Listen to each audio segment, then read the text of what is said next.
Mr. Speaker, 4 years ago, in the first autumn statement of this Parliament, I presented the accounts of an economy in crisis.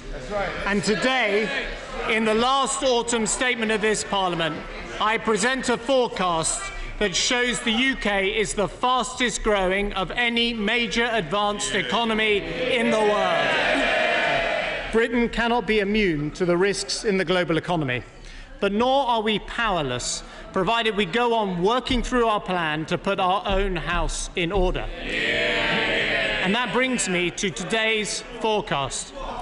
In the budget, I reported that the OBR had revised up their forecast for growth this year.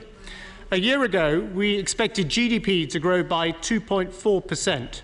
In March, we expected 2.7%. Today, the British economy is forecast to grow by 3%.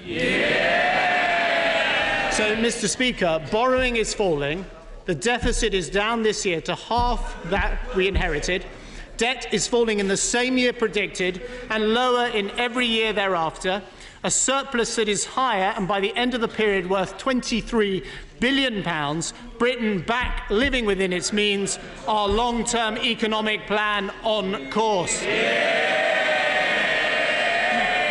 I am extending our inheritance tax exemption to cover our aid workers who lose their lives in dealing with humanitarian emergencies. LIBOR fines will continue to support our military and emergency service charities, with support for our armed services benevolent charities, the Gurkhas, and £10 million for veterans with hearing problems. We'll make sure the First World War continues to be properly commemorated.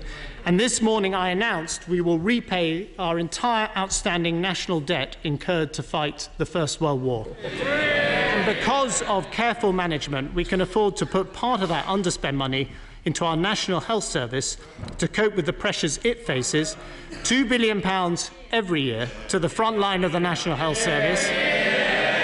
Not money that busts our plans, but extra money available because we have a plan. And instead of returning the foreign exchange fines paid by the banks back to the city, as under the previous government, we are using that windfall for a £1.2 billion investment in GP services across the UK. That is a down payment on the NHS's own plan, providing and proving definitively for anyone in any doubt that you cannot have a strong NHS without a strong economy.